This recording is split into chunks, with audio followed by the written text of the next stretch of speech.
Ya, Assalamualaikum warahmatullahi wabarakatuh.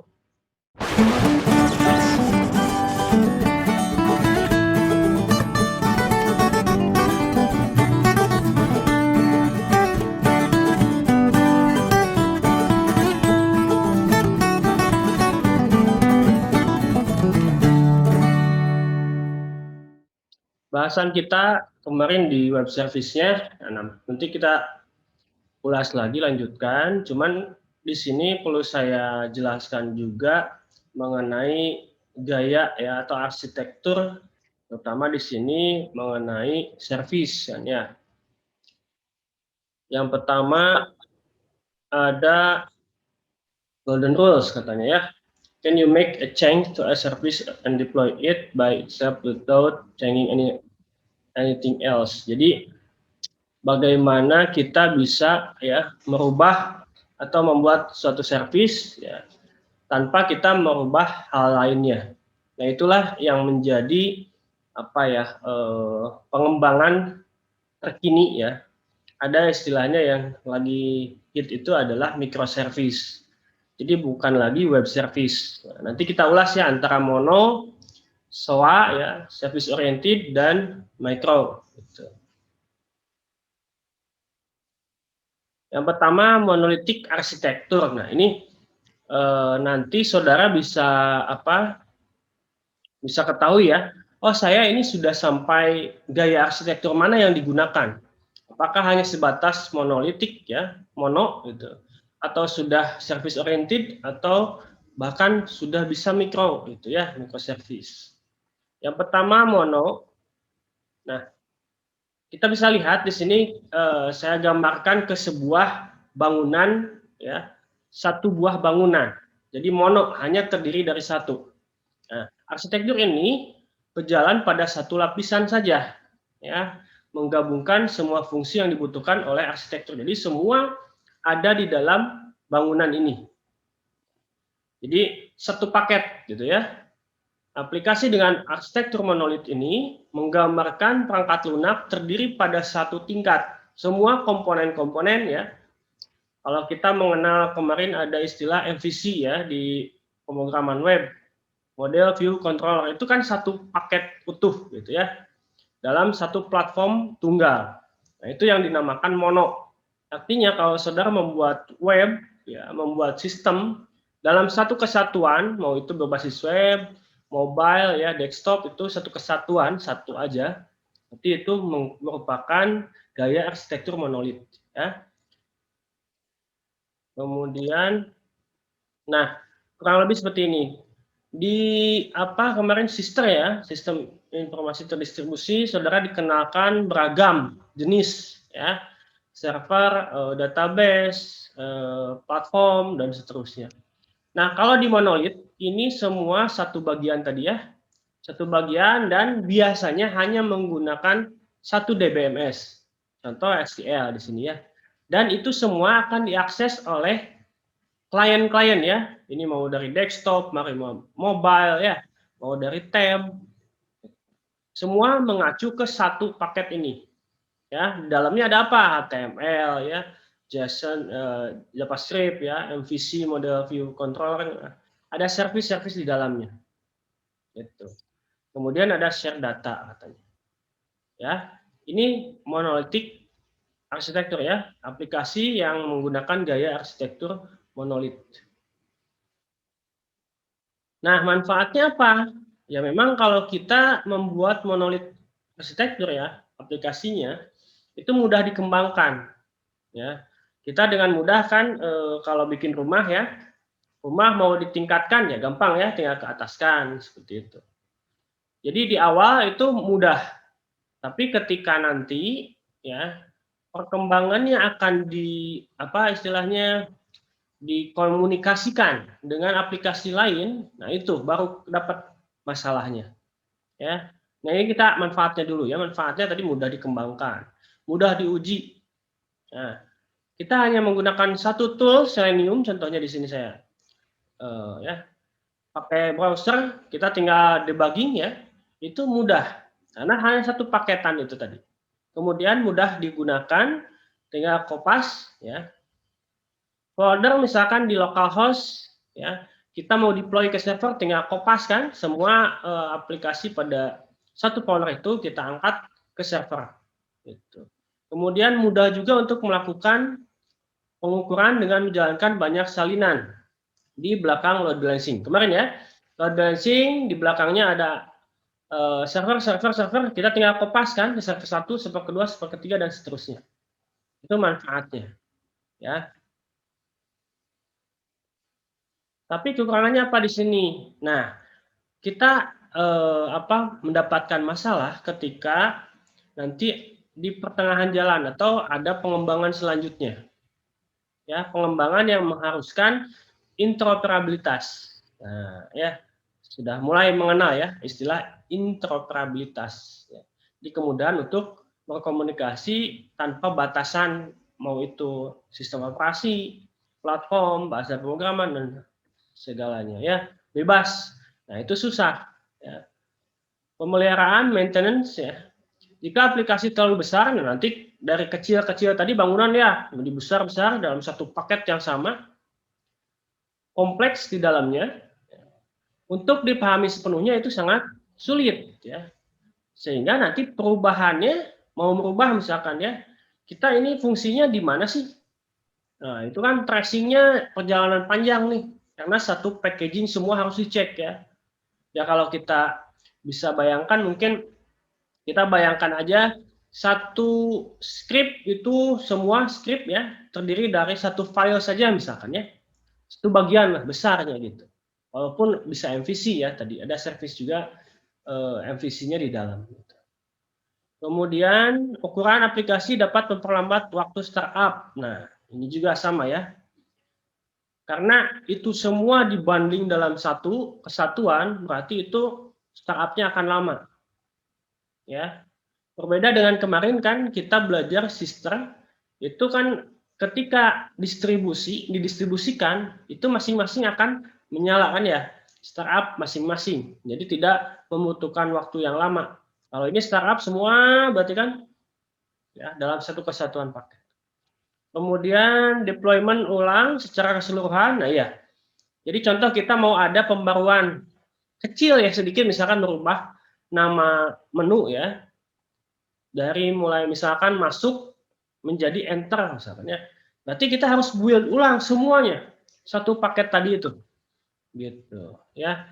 Begitu juga dengan patch ya. Kita memperbaiki sesuatu, nah itu semua dibuild ulang kan ya. Semua diupload ulang.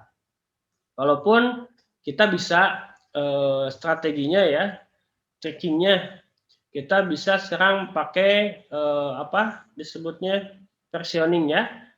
Versioning pakai GitHub, GitLab misalkan, hanya bagian tertentu saja. Tapi itu tetap menjadi kekurangan karena secara satu kesatuan tadi. Ya. Kemudian keandalannya juga. Bug dalam mode apapun, misalnya kebocoran memori berpotensi dapat menurunkan seluruh proses. Ya, ada bug, nah itu repot lagi. Terlebih karena semua instansi aplikasi apa ini identik, kemudian bug itu mempengaruhi kesediaan ya itu. Jadi satu bug itu akan saling mempengaruhi hal lain gitu, sehingga repot. Nah nanti semua keganggu gitu. Ya. Bahkan kan satu bermasalah, ada logik yang bermasalah kaitan dengan yang lain, mati semua gitu, down semua kan error semua gitu, nggak bisa jalan. Kemudian sulit untuk mengadopsi teknologi baru dan maju karena perubahan dalam bahasa atau kerangka kerja mempengaruhi seluruh aplikasi. Ya, kita sudah bikin monolit arsitektur ya, gaya arsitekturnya, aplikasinya menggunakan misalkan PHP. Nah, ketika ada bahasa baru nih, JavaScript misalkan ya, sekarang trennya Node ya, misalkan React dan sebagainya, itu susah ya. Berarti harus membuat ulang dong gitu. Nah, itu. Ya, kekurangan dari monolit. Contohnya apa saja? Nah, ini misalkan ada sistem keuangan ya, si Mangga atau di usia si Paus. Itu sudah MVC tapi menggunakan single WMS satu packaging saja, tidak dapat berinteraksi dengan aplikasi lain. Gitu ya. Model view controllernya udah semua di dalam satu paket itu. Cuman ya nggak bisa ya kita berinteraksi dengan aplikasi lain. Jadi hanya satu aja paket itu. Ya. Contoh lain ada pernah juga sistem terdistribusi ya. Nah ini sudah saudara mungkin pernah baca papernya. Menerapkan load balancing web server ini pada CMAQ ya. CMAQ itu satu bundling ya. Kemudian distribusikan ke server, banyak server, maintenance-nya problem. Nah, walaupun tadi tinggal kopas yang awalnya ya, kopas, tapi ketika ada perubahan, berarti kita repot ya, harus merubah semua server, gitu. Harus merubah di setiap server, gitu. Nah, ya. Nah, kita bisa analogikan di sini secara mudahnya. Monolitik arsitektur itu sebagai seorang PKL ya, pedagang kaki lima. Nah, kita bisa ilustrasikan di sini seorang pedagang kaki lima, dia satu orang pedagang. Dia akan melayani dari mulai contoh ini misalkan jualan bakso ya. Satu pedagang itu akan melayani orang ya. Karena ingat game Diner Dash ya, itu kan melayani tamu ya. Antrian mulai ya, 1, 2, 3 orang, 4, 5 orang misalkan ya. Satu dilayani pertama apa? Mie-nya mau apa? Masukin. Baksonya mau seperti apa? Kemudian apa lagi? Belum satu terlayani misalkan ya. Yang kedua masuk lagi, mulai melayani lagi. Nah, yang ke satu sudah selesai nih. Nah, mangkoknya seperti apa? Siapa? Dia juga yang harus nyuci dulu gitu. Artinya itu akan terjadi antrian load gitu ya. Banyak customer yang tidak akan terlayani. Itu analoginya kita bisa melihat seperti itu. Jadi kalau satu packaging tadi monolit arsitektur itu akan mempunyai beban yang tinggi gitu. Ketika banyak pengunjung ya. Iya. Berarti Ya, Pak kalau monolitik arsitektur itu kalau dari sisi keamanannya pun kurang ya Pak. Jadi kurang betul. secure, terus kurang scalable, terus kurang reliable juga. Seperti itu Pak. Betul, betul. Jadi tadi dari segi keamanan ya. Memang penekanannya kalaupun misalkan kalau dari segi keamanannya ya, ini bisa saja. Kemarin kita udah bahas di keamanan informasi ada di tingkatan di atas di source code itu kita belajar kemarin WAF namanya, Web Application Firewall kan. Walaupun itu bisa melindungi gitu.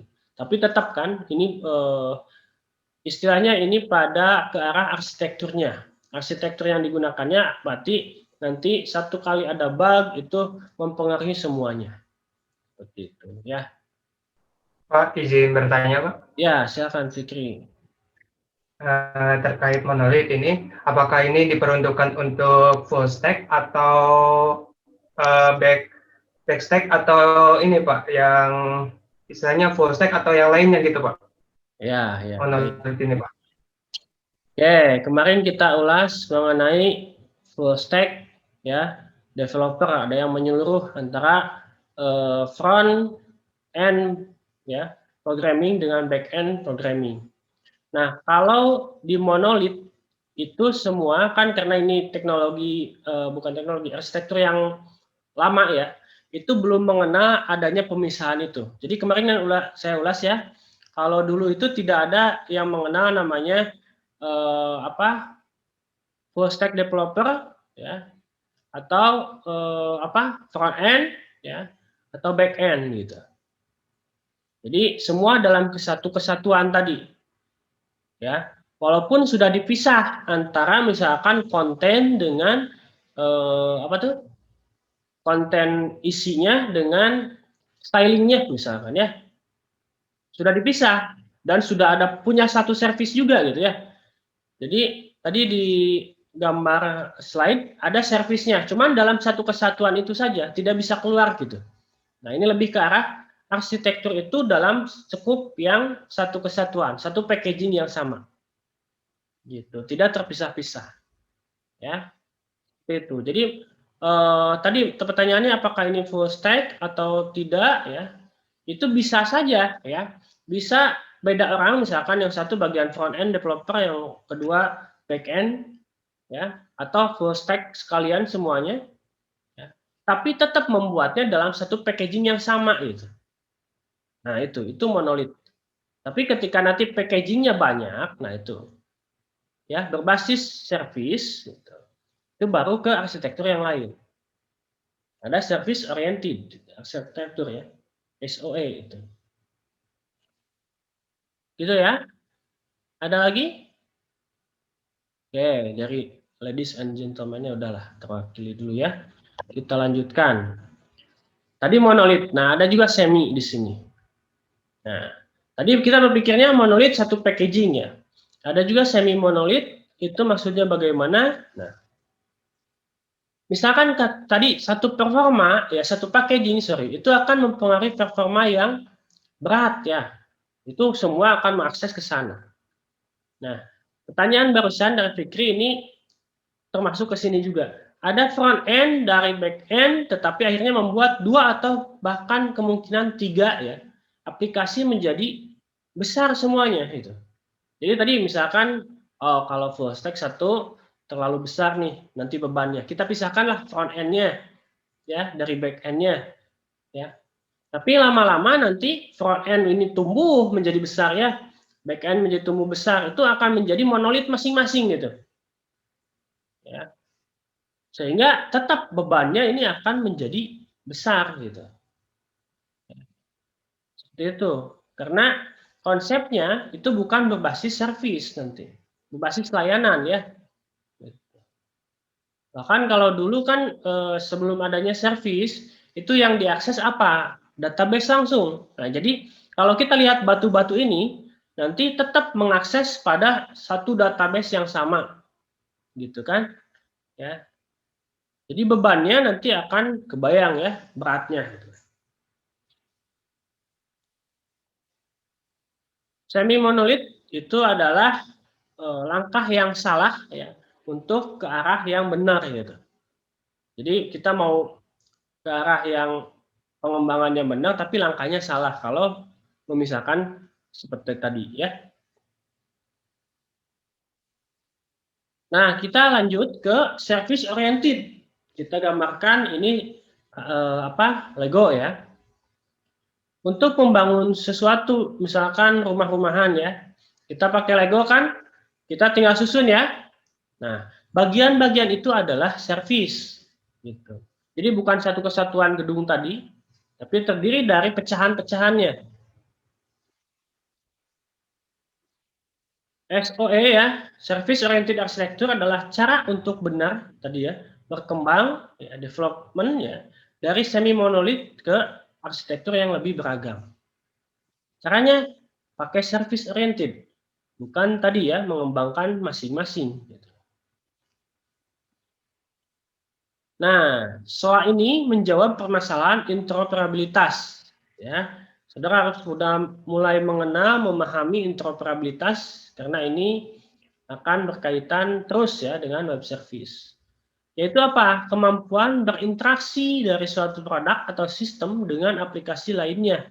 Nah, cuman tanpa batasan akses. Maksudnya tanpa batasan akses di sini mau bahasanya apapun, program sistem operasinya apapun, platformnya apapun, ya, itu bebas gitu, tanpa ada batasan.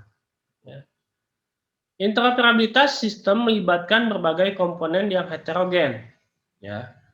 Jadi kalau bahasa pemrograman misalkan ya heterogen, yang satu Java, yang satu web PHP, yang satu ada JavaScript, yang satu ada Golang dan seterusnya.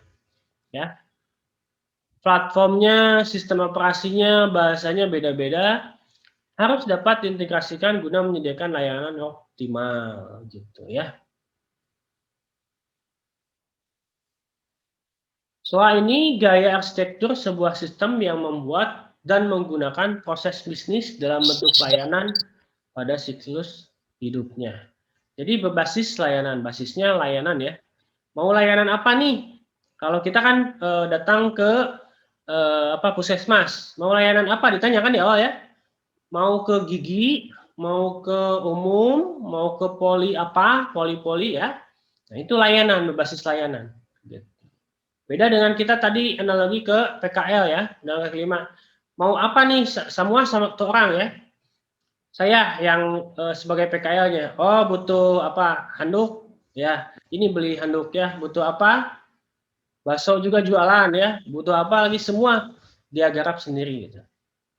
Tapi kalau berbasis layanan, kamu akan diarahkan ke layanan poli, ya. Kamu akan diarahkan ke gigi, kamu akan diarahkan ke layanan ya, basisnya. Sifatnya di sini loosely coupled ya, yang berarti tingkat kebergantungan antar komponen rendah. Coba sekarang kita poli gigi dengan poli dalam misalkan, dia ada kaitannya nggak? Tidak ada kan ya, masing-masing. Oh saya ngurusin gigi nih, ya saya ngurusin dalam ya, gitu. Independen, masing-masing servis layanan independen. Gitu. Bagian-bagian servis dapat diubah tanpa mempengaruhi hal yang lain ya. Jika kesalahan suatu komponen, cukup komponen tersebut. Nah, poli gigi ini mau, saya ingin desain ruangannya dirubah nih. Jadi seolah-olah di dalam ruangan, di dalam mulut misalkan ya. Apakah itu merubah ruangan si poli dalam? Tidak gitu. Ya. Ada apa hujan nih di poli dalam, ada banjir lagi. Apa? Bocor ya. Bocor di ruangannya. Itu apakah mempengaruhi ke poli yang lain? Tidak gitu. Ya. Itulah kita analogikan seperti itu. Kemudian yang kedua, ease of integration. Data dibungkus antara aplikasi dan web service berfungsi untuk menggabungkan aplikasi tersebut dan memudahkan komunikasi. Ya tadi apa tuh disebutnya di puskesmas tuh pelayan di depan ya, resepsionis atau apa ya? Apalagi information ya. Dia menggabungkan ke setiap pelayanan kan, ya. Oh kamu butuh poli gigi nih, pesertanya siapa, udah ada datanya, kasihkan ke poli gigi gitu kan. Komunikasi melalui pintu, kalau di Unsur ya ada, kalau di satu pintu disebutnya layanan awal gitu ya. Nah. Oke, selanjutnya high interoperable ya, tadi interoperabilitas ya. Nah, di sini kuncinya adalah bahasa independen, stateless ya, bahasa yang tidak bernegara. Contoh XML ataupun JSON ya. Jadi saudara harus sudah tahu ya JSON itu gimana sih isinya, XML itu gimana sih. Walaupun saya belum bahas gitu ya, nanti tetap saya akan bahas juga. Nah, itu isinya adalah teks gitu. Jadi teks itu kan mudah dibaca. Nah, pembacaan itulah menjadi kunci pertukaran data yang lebih mudah. Gitu. Kalau dulu kan gini, sistem Unsil, SIMAK, sistem bank. Gimana agar dia bisa berkomunikasi, yaitu dengan caranya memberikan database, akses ke database. Gitu. Ini bahaya kan, walaupun di database DBMS ini bisa kita setting privilege-nya. Oh ini privilege untuk ke tabel apa, bisa apa saja. Nah itu bisa kan? Ya. Oh saya nggak bisa. Oh, jangan sampai seperti itu ya. Saudara sudah tingkat atas, DBMS belum bisa menyeting privilege. Wah, jangan-jangan koneksi database di aplikasi itu di set administrator, bahaya ya. Satu kali bocor semua bisa dilakukan.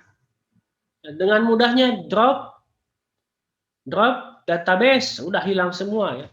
Harusnya kan privilege drop itu jangan diberikan ke publik gitu ya. Wah, ini PR banyak lah kalau saudara masih belum menguasai itu. Ya, harus kejar ya. Harus jadikan motivasi gitu. Saya teringat ke mahasiswa saya ya, kakak tingkat saudara, itu sempat dulu mengikuti, malah ikut kursus di Ucoding, karena saya dulu bikin kursus-kursusan kecil lah ya, ingin mengaktifkan komunitas-komunitas. Nah itu sempat ikut gitu ya, berarti dia dari nol ya, tidak bisa sama sekali. Tapi sekarang ya dia sudah bisa bahasa pemrograman apapun, Karena yang dia pahami adalah logika algoritmanya. Nah itu, ya. Jadi bahasanya itu adalah tools doang itu. Bahasanya kita tinggal belajar 1 minggu belajar bahasa, oh seperti ini itu sudah selesai. Tapi ketika kita diberikan kasus ya, tidak paham logiknya, itu susah. Gitu. Dia sudah mengetahui itu ya. Sekarang makan kerja juga sambil kerja ya. Gitu. Jadi masih sedang tugas akhir ya, mahasiswa bimbingan saya juga. Sambil kerja ya. Kerjanya nggak di sembarangan juga ya. Nah, itu udah di perusahaan yang cukup besar ya, banyak cabangnya juga. Itulah, jadi jadikan motivasi saya walaupun sampai saat ini belum bisa apapun, baru tahu DBMS, baru bisa bikin web. Nah, kejar gitu ya. Gitu. Di 2018 ini nggak ada yang ikutan Bangkit ya. Nah, program Bangkit anak apa ya? Bukan bimbingan sih kalau Bangkit. Saya juga membimbing 2 orang ya. Nah, satu cepat nih, satu lagi ketinggalan, tapi masih bisa dikejar gitu. Dari itu menjadi motivasi. Jadi jangan sampai saudara ini, aduh menciut ya, saya belum bisa apa-apa, tapi kejar terus itu. Oke, kita kembali ke sini tadi ya. JSON XML itu hanya berbasis teks. Kemudian reusable, berarti dapat digunakan kembali kan satu layanan ya. Satu layanan dapat digunakan oleh beberapa software atau komponen. Nah, nanti ada tugas ya di akhir itu saudara sudah harus mulai menggunakan service. Baru menggunakan ini ya, tidak membuat, menggunakan service. Service apa contohnya? Misalkan ada service untuk konversi mata uang. Ya, kita ingin bikin sistem nih atau aplikasi lah yang kecil ya, aplikasi untuk konversi mata uang dari rupiah ke dolar, rupiah ke apalah yang lain ya, semua mata uang misalkan dunia. Apakah kita harus membuat satu-satu konversi, satu logik, satu function ya? Tidak, kita bisa menggunakan service yang sudah ada. Nah, siapa ya penyedianya? Banyak ya. Service providernya itu banyak, siapapun yang sudah banyak bikin tentang layanan tadi, konversi. Nah, berarti satu layanan yang dibuat itu bisa digunakan oleh siapapun. Reusable. Ya. Kemudian reusable application component, jenis web service yang dimanfaatkan secara periodik atau berulang-ulang. Yang tadi ya, contohnya konversi mata uang, info cuaca, penerjemah bahasa dan lain sebagainya. Gitu. Contoh sederhana lah, saudara ingin bikin aplikasi kita itu login dengan mudahnya menggunakan Google atau menggunakan Facebook ya, menggunakan Twitter. Itu kan service si Twitter digunakan berkali-kali, berulang-ulang ya oleh siapapun. Nah, salah satu contohnya itu ya, nanti saudara menggunakan service itu ya tugasnya. Nanti di akhir kita bahas. Oke, selanjutnya interoperability. Ini ya, interoperable. Dapat berkomunikasi, mampu ya, berinteraksi antar platform, bahasa, sistem operasi, database yang beragam, heterogen ya. Kemudian connect existing software, web service dapat dimanfaatkan untuk mengintegrasikan antar berbagai aplikasi yang berbeda. Nah, contoh kan Traveloka ya. Gimana si Traveloka bisa punya data hotel gitu kan? Dia bisa memesan langsung ke hotelnya gitu. Karena dia menggunakan layanan itu tadi. Atau gimana si Shopee atau Tokped itu bisa melakukan tracking data ekspedisi. Nah, barang saya udah sampai mana nih? Dari Baghdad baru sampai Indonesia gitu ya. Dari Indonesia kemana dulu? Jakarta kemana? Gimana? Itu dengan memanfaatkan tadi ya service gitu. Jadi bisa terkoneksi ke software yang sudah ada. Kemudian fase dalam penerapan SOE ya. Yang pertama inisialisasi. Kita menentukan tim pengembang, tujuannya gimana, jadwalnya gimana, hasil kerja yang harus goalnya ya. Goalnya apa yang akan dicapai. Kemudian fase develop. Nah, roadmap kebutuhannya bagaimana ya, hardware softwarenya nanti akan seperti apa ya. Terakhir implementasi dan pengujian ya. Menjelaskan bagaimana untuk melakukan implementasi dari layanan tersebut. Gitu. Karena nanti ada istilahnya sekarang adalah data apa ya, dokumen description lah ya. Jadi penerjemah atau dokumen manual untuk menggunakan layanan. Gitu. Oke, selanjutnya.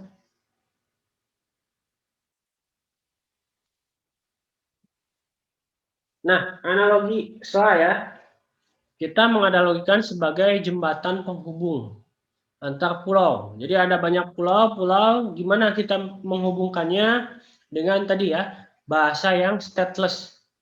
Ya, mau JSON, itu kebanyakan sekarang JSON bahasanya yang digunakan. Atau XML juga tetap masih banyak yang menggunakan ya. Gambarannya di sini pada umumnya sebuah perusahaan tidak hanya satu saja aplikasinya. Ya. Nah, banyak aplikasi yang dibangun berbasiskan proyek yang mana atau programmer ya, timnya beda-beda. Kalau dulu kan susah ya, mau terkoneksi itu pakai database apa ya? Ya, konektivitas ke database-nya gimana ya? Wah, itu repot ya. Sistem operasinya gimana ya? Repot ya. Tapi sekarang dengan berbasis service ini, artinya kamu butuh data apa? Oh, mahasiswa, butuh apa aja? NIM, nama, alamat. Nih, kayak kasih. Ya. Format apa? JSON. Ya, stateless. Gitu kan. Dia akan baca, saya pakai Golang nih. Ya, nggak masalah. Golang juga bisa ngebaca. Karena bahasanya hanya teks tadi ya, JSON. Gitu. Oh, saya pakai Excel doang nih. Ya, sama. Tinggal dikonversi saja. Ya, seperti itu. Kemudian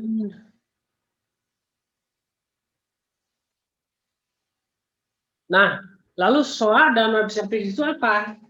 Nah, SOA ini adalah arsitekturnya tadi, sedangkan web service adalah teknologi yang bisa kita gunakan. Ya. Teknologi web service terdiri dari beberapa standar yang telah dipublikasikan seperti SOAP dan WSDR. Lalu SOAP, nah, ada SOA, ini ada SOAP, ya. Berbeda ya. Teknologi lain yang dapat mengimplementasikan SOA adalah Corba dan hal lainnya. Ada lagi nanti di dalam web service juga, kemarin kita di API ya, ulas juga. Web service ada lagi, mau gayanya pakai SOAP ya, atau RESTful gitu kan.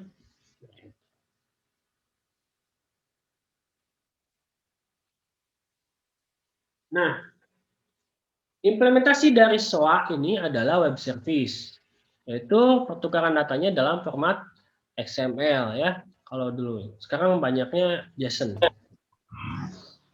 Tersedia ya dan dikomunikasikan melalui internet atau intranet. Kemudian apalagi bersifat operating system atau programming language independent ya, tadi yang sudah dibahas. Web service mempertukarkan data antara service requester, service provider, service register ya. Ini sudah dibahas ya di pertemuan kemarin mengenai web service. Nah, before SOA, berarti di sini monolitik ya. Itu kita lihat di sini. Ada service scheduling ya, penjadwalan, order processing, account management. Itu semua dalam satu packaging, dia mengakses data-data ya.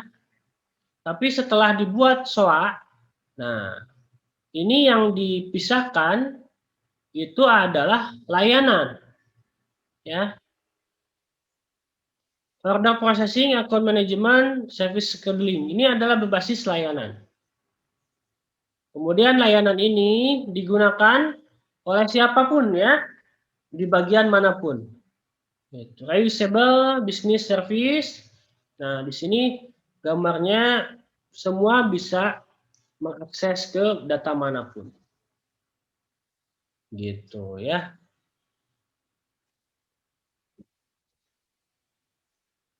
Protokolnya. Nah, di sini ada XML, RPC ya. Ada SOAP, ada REST. Nah, yang sekarang tren banyaknya adalah menggunakan REST ya, Representational State Transfer. Oke, itu SOE ya. Nah, kita selanjutnya adalah microservice. Walaupun bahasan kita sampai SOE, tapi saya kenalkan juga. Izin bertanya Pak. Ya, Fikri lagi, silakan.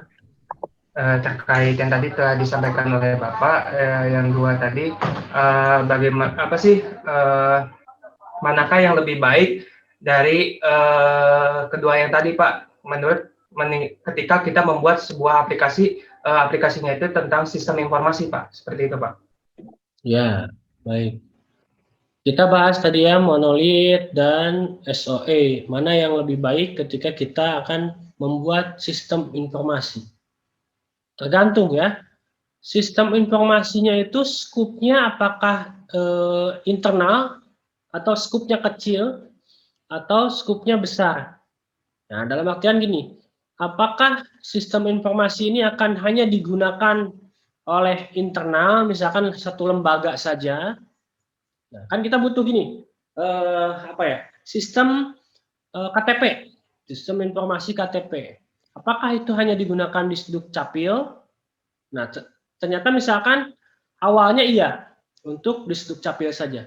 Tapi ketika ternyata sekarang ada iKTP, ya, lembaga lain butuh juga dong gitu. Nah, itu perencanaan matangnya harusnya menggunakan layanan atau SOA tadi. Nah, berarti kita harus mengkonvert ya dari monolit ke SOA gitu. Kita harus merubah. Nah, makanya kalau sekarang di 2021 artinya kita harus pikirnya lebih panjang lagi. Kecuali memang ini private ya, data private yang tidak akan bisa digunakan layanannya oleh orang lain. Jadi tergantung itu lagi. Ya, bisnis proses yang akan kita rencanakan seperti apa. Tapi ketika nantinya berkomunikasi dengan yang lain, berarti itu harus SOA. Izin bertanya, Pak. Ya, silakan ya. Jadi gini ya, Pak, setelah saya melihat arsitektur antara monolit sama SOA, itu arsitektur itu bergantung terhadap fisik server atau terhadap kode yang digunakan. Mengingat gini, Pak, kan kalau kita pakai PHP itu sifatnya single thread dan asinkronus. Artinya kalau banyak service itu tetap aja kalau PHP eksekusinya satu-satu. Tapi kalau kita pakai Node.js kan sifatnya multi-thread sinkronus. Jadi bisa mengerjakan berbagai service. Nah, maksud dari arsitektur di sana apakah bergantung terhadap kodenya atau terhadap bentuk servernya, Pak? Ya, baik ya, bagus pertanyaannya. Jadi tadi ya, tergantung kita ke arah bahasanya tadi ya, yang digunakan contohnya PHP, Node.js. Nah, terlepas dari itu dia ya, dengan yang lainnya juga, kalau yang dinamakan arsitektur ini, SOA ini, berarti itu lebih ke arah interoperabilitas. Ya. Jadi kemudahan untuk berkomunikasi. Artinya nanti kalau di PHP ya, itu tadi membuat servisnya. Terserah itu mau bikin pakai PHP boleh, tapi dia harus bisa membuat satu layanan. Nah, layanan itulah yang akan digunakan untuk berkomunikasi dengan yang lain gitu. Jadi bukan bergantung bahasa pemrogramannya, justru ini menjadi heterogen. Jadi dia bikin satu sistem pakai PHP, oke. Tapi harus bikin layanan tadi ya, layanan misalkan data layanan mahasiswa misalkan di dalam, karena udah mahasiswa ya, ada nama apa. Nah, itu harus bisa membuat satu layanan yang data itu bisa dimanfaatkan oleh tadi Node.js misalkan juga bikin ya orang lain. Gitu. Silakan. Nah, pertukarannya itu menggunakan bahasa yang stateless tadi gitu. Ya, masuk nggak? Ada maksudnya? Iya Pak, ya mengerti Ya. Pak. Jadi lebih ke arah gimana sih Terima kasih. aplikasi yang kita buat itu bisa berkomunikasi dengan yang lain. Itu gaya arsitekturnya berbasis layanan tadi gitu. Ya. Gitu. Nah, terlepas dari tadi, oke, kita lanjut ke pertanyaan dia-nya yang PSB, single thread, dan Node.js tadi ya, multi thread. Berarti ke performa nantinya. Kalau kita menggunakan PSB, kita bikin service apapun ya, tapi tetap eksekusinya satu-satu. Ya memang tetap satu-satu, tapi orang lain yang membutuhkan itu sesuai servisnya. Nanti misalkan di PSB tadi ada 4 servis. Data mahasiswa, data keuangan, data nilai, misalkan data apa lagi ya? Biasanya mahasiswa itu perwalian misalkan. Nah, ketika perwalian ya butuh servis perwalian saja. Gitu. Yang penting dia bisa memberikan layanan tersebut. Gitu. Ya. Performa tadi kaitannya. Masalah multi-thread kalau Node.js itu pasti ke performa lebih baik gitu. Oke, udah ya. Masuk ya logikanya ya. Jadi dari monolit arsitektur. Jadi di monolit juga bisa satu punya service ya. Tapi service itu hanya digunakan dalam sistem itu saja. Gitu. Service itu aja ya. Kan MPC ya, MPC itu kan sebenarnya kita kemarin ulas mengenai API. API untuk dicontoh misalkan bahasa pemrograman dengan framework PSB ya, dengan framework misalkan Laravel ya. Nah, kan Laravel untuk menarik data mahasiswa itu kita tinggal memanfaatkan API-nya ya. Get mahasiswa misalkan ya. Tidak usah select bintang from mahasiswa seperti itu kan. Nah, itu layanan itu bisa dimanfaatkan oleh function yang lain dalam satu packaging tersebut itu. Nah, itu ya. Tapi ketika digunakan oleh aplikasi lain tidak bisa gitu kan. Karena belum ada layanannya. Layanan yang dimaksud di sini adalah service tadi. Service tadi berarti harus membuat layanan dalam bentuk tadi kita mentranslasikan ke dalam bahasa stateless, mau ke XML, mau ke JSON gitu. Nah, layanan itulah yang bisa dimanfaatkan oleh aplikasi lain sehingga disebut service oriented architecture ya. Jadi berbasis layanan. Kita lihat di sini contohnya adalah semut-semut kecil. Berarti service yang tadi kita buat, kita pecah lagi ke dalam satu kesatuan yang paling kecil. Nah, monolit arsitektur itu seperti ini ya. UI, business logic, data access layer itu satu kesatuan. Kalau microservice masing-masing independen. UI-nya satu, tapi layanannya banyak. Masing-masing layanan ini punya juga DBMS ya. DBMS. Lalu SOE di mana? Nah, di SOE layanannya hanya satu. Ya. Satu layanan saja gitu. Nah, contoh yang lebih rinci ini. Ya. Jadi di sini ada API juga ya, banyak ini API. Jadi kalau saudara berbicara API yang mana itu? Nah, di sini API service di sini sebagai apa disebut gateway ya. API gateway. Jadi kita tahu gateway adalah pintunya, gerbangnya. Nah, satu ada Redis, berarti ini berfungsi sebagai case. Ya. Kemudian JSON data ke service A, kemudian ke service B. Service A di sini ada MongoDB, ada MySQL. Ya. Service B ini berkaitan dengan service C. Kemudian ada apa lagi? Zookeeper ya. Dan seterusnya ya, ada change, banyak sekali service-servicenya. Gitu. Di sini diakses melalui web, pakai JSON juga pertukarannya ya. Gitu.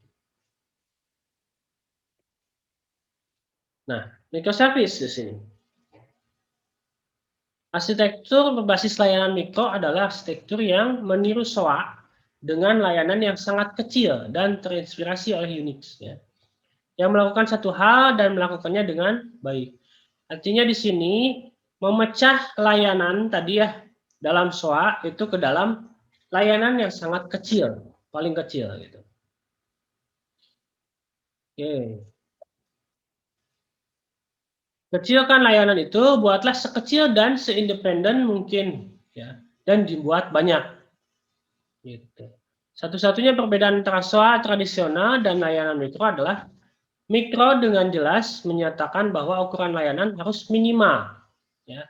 Jika tidak, layanan tersebut perlu dibagi ke dalam beberapa layanan lagi. Ya. Dengan kata lain, layanan mikro adalah implementasi SOA. Gitu. Jadi masih bagian dari SOA, cuman dia akan memecah ke service yang terkecil. Gitu. Nah, intinya membagi service ke bagian yang lebih kecil, di mana service tersebut saling berhubungan satu sama lain. Ya. Selain itu, dalam setiap service yang dibuat bisa menggunakan teknologi yang berbeda. Jadi konsep SOA-nya tetap ada, tapi ini benar-benar lebih detail ya, lebih kecil. Sedangkan untuk implementasi ke web, Android, iOS tidak bisa secara langsung, di mana kita harus membuat dahulu namanya API Gateway tadi ya.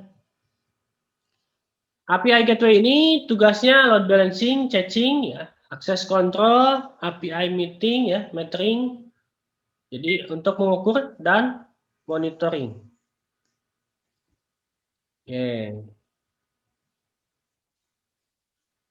Kelebihannya apa? Di sini scalable tentunya ya, lebih dari SOA, secure dan reliable. Setiap service berdiri sendiri, maintenance-nya lebih mudah. Jadi tidak ada hambatan dalam menggunakan teknologi baru.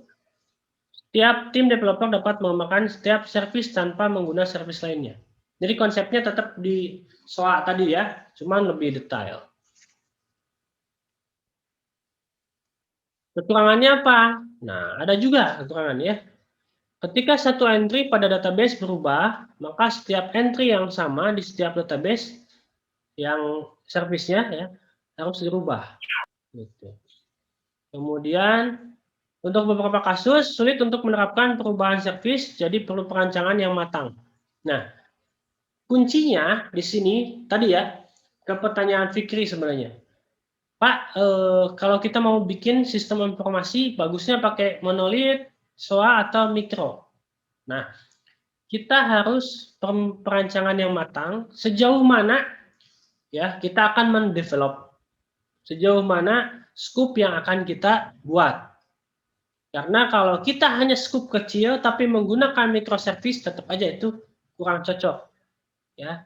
Tapi ketika tadi bisnis prosesnya akan besar, scope-nya akan besar, itu lebih matang harus pakai microservice. Karena kedepannya nanti servisnya butuh pemecahan nggak gitu. Ya. Deployment yang kompleks perlu dikonfigurasi ya, karena memiliki runtime yang berbeda, tidak seperti aplikasi monolit, tinggal upload, deploy, dan selesai gitu ya. Perlu automation ya yang tinggi dalam melakukan deployment. Jadi sekarang ada istilahnya container. Pernah mendengar istilah Docker container? Nah, karena ya ini untuk melakukan adanya otomatisasi. Gitu. Kontainer Docker ini ya, mau dari yang lain bisa juga. Kebanyakan pakai Docker ya. Nah, ini dia hanya sistemnya push and pull sama seperti versioning. Gitu ya. mahasiswa bimbingan saya sekarang sedang banyak nih lagi main di Docker ya, Docker microservice itu. Ya, karena lagi hit ya. Bagaimana menguji performanya gitu. Mau Ya, tanya, itu silakan. kalau misalkan kita membangun suatu sistem informasi, misalkan dalam bentuk monolit dulu, atau misalkan dalam SOA dulu. Terus apa sih yang harus diperhatikan ketika kita migrasi dari satu arsitektur ke arsitektur yang lainnya gitu? Ya, baik. Terima kasih. Apa yang harus diperhatikan kalau kita mau merubah dalam suatu arsitektur? Jadi yang diperhatikan pertama adalah tadi kembali ke bisnis prosesnya. Bisnis proses sistem informasi yang akan kita buat seperti apa? Apakah itu akan terdiri dari skup yang kecil, dalam artian di sini penggunanya hanya untuk internal misalkan ya, atau nanti bisnis prosesnya ini akan contoh kalau apa tuh disebutnya tuh yang kayak Dana, OVO ya, itu kan pasti ya berpikirnya akan jauh. Dia bagaimana bisa dimanfaatkan di marketplace, bagaimana dia memanfaatkan kebaca juga di finance ya, di perbankan-perbankan kan. Nah, artinya itu kita harus langsung berpikir microservice gitu. Ya, service terkecil. Ya. Nah, jadi jangan sampai cuman kalau sudah terlanjur tadi ya kayak Simak lah. Simak ini monolit ya. 2010 bikinnya. Dulu belum tren-trennya ke service oriented. Ketika mau berpindah, ya pasti dia butuh dong komunikasi dengan bank, butuh dong komunikasi dengan payment gateway ya. Sehingga perlu ada layanan. Nah, kemudian belum lagi ke misalkan sistem apa tuh yang kayak beasiswa mahasiswa tuh apa tuh lupa lagi saya. Ya itulah pokoknya ya butuh data sinkronis atau ngambil data dari pusat. Kemudian kalau dosen ada sistem informasi terintegrasinya. Berarti dosen juga butuh dong ketika di pusat ya di negaranya dia punya profil tentang dosen, penelitiannya, butuh dong ditarik juga ke SIMAK. Artinya ini harus sudah berbasis layanan. Ya otomatis dia harus berpikir bagaimana merubah SIMAK ini ke dalam bentuk layanan-layanan tadi. Gitu. Dan layanan itu nantinya bisa digunakan oleh aplikasi lain. Itu aja sih yang perlu diperhatikan ya. Kita lanjutlah. Ini bahasan di micro ya. Ada orkestra, ada koreografi. Nah, ini hal-hal yang menarik ya di microservice. Sudah mulai ke arah orkestra ya dan koreografi. Lalu mana yang lebih baik? Nah, di sini kita lihat. Orchestration ya. Orkestrasi di sini kita gambarkan ada satu akses ya pakai mobile lah di sini. Kemudian ada di sini tadi API gateway ya. API gateway dia akan menggabungkan ke service-service. Nah, versus koreografi. Kalau koreografi di situ ada yang dinamakan event broker. Penyedia event ya. Seperti ini. Jadi beda gambarnya ya. Dia akan ke event broker. Nah, kita bahas satu-satu. Orkestrasi. Ini konsep yang memiliki peran penting di dalam mengatur seluruh elemen. Jadi ada pengaturnya adalah API gateway tadi ya. Dan interaksi layaknya dirijen. Tahu dirijen? Lagu ya. Dirijen, yo. Indonesia gitu kan. Itu diperankan oleh dirijen. Dia akan mengelola semuanya ya. Bagian sulingnya, bagian trompetnya ya. Dia akan melalui gerak isyarat gitu. Orkestra ya. Kalau koreografi ya, suatu pola atau rutinitas ya, runtime yang telah diatur sedemikian rupa untuk dilaksanakan oleh microservice. Layaknya di sini kalau kita analogikan ke grup musik jazz. Ya. grup musik jazz memainkan perannya masing-masing tanpa ada yang mengkoordinasi, ya kan? Saya bagian